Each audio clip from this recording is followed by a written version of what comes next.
చెప్తా ఉన్నాను. ఎందుకంటే ఇంత గొప్పగా అందరిని కూడా మనందరినీ గౌరవించి ఒకదాని మీద తీసుకొచ్చి ఈ కార్యక్రమాన్ని మీకు చేయండి అని చెప్పి ముందుండి మనం నడిపిస్తున్న కేసీఆర్ గారికి ముందు ధన్యవాదాలు. ఈ సభకు అధ్యక్షత వహించిన ఉమా గారికి, అదేవిధంగా ఈ కార్యక్రమాన్ని కూడా కోఆర్డినేట్ చేసిన మన పద్మా దేవేందర్ రెడ్డి గారికి, వారికి కూడా ప్రత్యేకంగా ధన్యవాదాలు తెలియజేస్తా ఉన్నాను. అందరిని కూడా ఇక్కడ పిలిచినందుకు. సత్యవతి గారు మాజీ మంత్రివర్యులు, గౌరవ శాసనసభ్యులు మాజీ మంత్రులు సునీత లక్ష్మారెడ్డి గారు, గౌరవ శాసనసభ్యులు కోవా లక్ష్మి గారు, అదేవిధంగా వేదిక మీద ఉన్న మాజీ ఎంపీ గారు కవిత గారు, దేశపతి శ్రీనివాస్ గారు, వేదిక మీద ఉన్న గౌరవనీయులందరికీ కూడా, చైర్మన్లు ఉన్నారు, కార్పొరేటర్స్ ఉన్నారు, అందరికి కూడా ఉద్యమంలో భాగస్వామ్యమైన చాలామంది ఇక్కడ కనిపిస్తున్నారు. మా అక్క చెల్లెళ్ళందరూ అందరికీ, అదేవిధంగా చంద్రశేఖర్ రెడ్డి అన్నకి, దేవిప్రసాద్ గారికి, శంకర్ నాయక్ గారు కూర్చున్నారు ఇప్పటివరకు, వారికి అందరికీ కూడా శ్రీనివాస్ గారు చెప్పినట్టు బతుకమ్మ ఆడుతుంటే, అక్క చెల్లెళ్ళు ఆడుతుంటే చుట్టంతా మా అన్న తమ్ములు ఉండేవాళ్ళు, ఊర్లో మనం చూసేవాళ్ళం, ఖచ్చితంగా ఉండేవాళ్ళం. ఉదయం కాబట్టి మళ్ళీ ఒకసారి గుర్తు చేసుకుంటున్న అందరికీ కూడా ప్రత్యేకంగా నమస్కారాలు.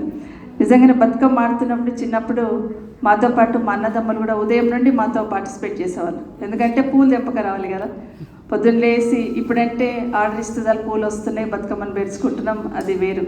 కానీ అప్పుడు చిన్నప్పుడు ఊర్లలోకి వెళ్ళి ఎప్పుడెప్పుడు హాలిడేస్ వస్తాయో, ఎప్పుడెప్పుడు బతుకమ్మను పేర్చుకుందామా, వెళ్ళాలనే ఆలోచన చిన్నప్పుడు ఉండేది. గ్రామంలో ఉన్న అందరికీ తెలుసు. అయితే ఉదయం పూలు తెంపక రావాలంటే మాతో పాటు ఖచ్చితంగా అన్న తమ్ములు వచ్చేవాళ్ళు పూలు తెంపడానికి. ప్రత్యేకంగా మామూలుగా గునుగ పువ్వు, తంగేడు పువ్వు ఖచ్చితంగా ఉండాల్సింది.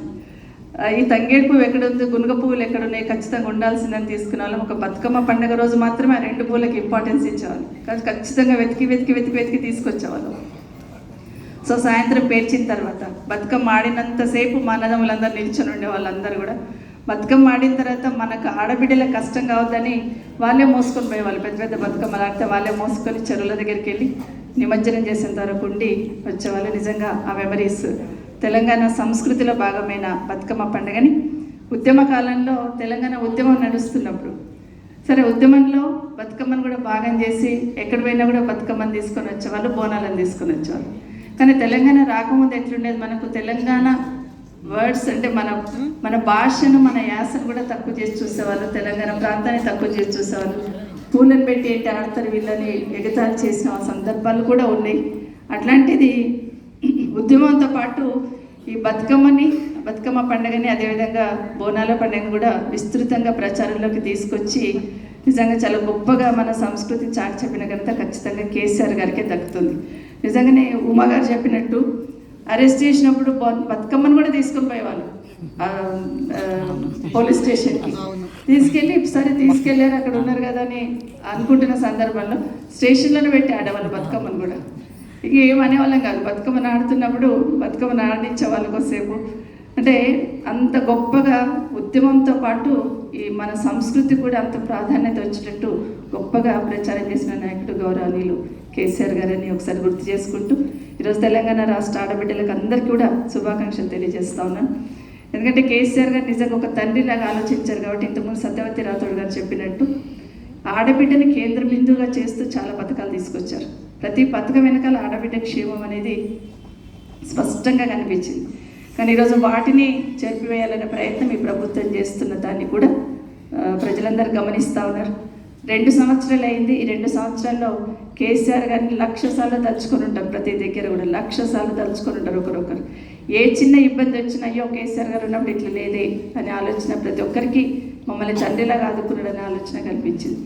బతుకమ్మ చీరల వెనకాల కూడా గొప్ప ఆలోచనతో చేశారు. చేనేతన్నలకు పని కల్పించడమే కాకుండా ఎంత పేదవాళ్ళైనా కూడా బతుకమ్మ పండుగ వచ్చిందంటే తన దగ్గర ఉన్న కొన్ని డబ్బులతోనైనా ఆడబిడ్డకు చీర తీసుకుపోయి ఇచ్చే సంస్కృతి మన తెలంగాణ రాష్ట్రంలో ఉంది. మనం చిన్నప్పుడు చూస్తున్నాం.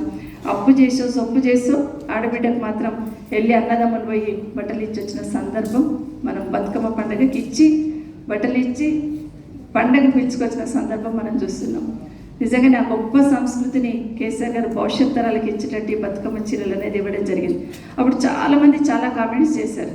కానీ కొంతమంది ఆడబిడ్డలు మాట్లాడేవాళ్ళు, మా వార్డ్రోబ్లో బోల్డ్ అనే చీరలు ఉంటుంటాయి, కానీ పండగ వచ్చిందంటే మా అన్నదమ్ములు ఏం తీసుకొస్తారని చూసేవాళ్ళం.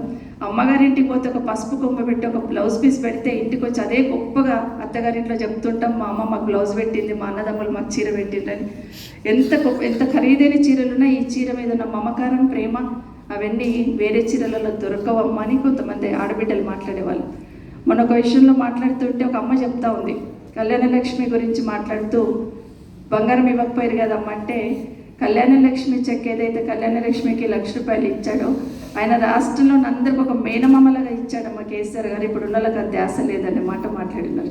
కాబట్టి ఆ విధంగా ఆడబిడ్డలను కాపాడుకునే దిశగా సంస్కృతిని కూడా చాటి చెప్పిన ఘనత ఖచ్చితంగా కేసీఆర్ గారు దక్కుతుంది.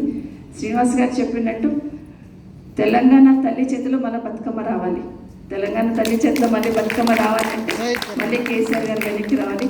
ఆడబిడ్డలందరూ కూడా ఆశీర్వదించి మన సమాజం కోసం, ఈ తెలంగాణ రాష్ట్ర అభివృద్ధి కోసం, ఈ తెలంగాణ రాష్ట్రానికి శ్రీరామ రక్షణ లాంటి కేసీఆర్ గారి నాయకత్వం మరొకసారి రావాలి. అందరికీ కూడా బతుకమ్మ పండుగ శుభాకాంక్షలు తెలియజేసుకుంటాం సార్.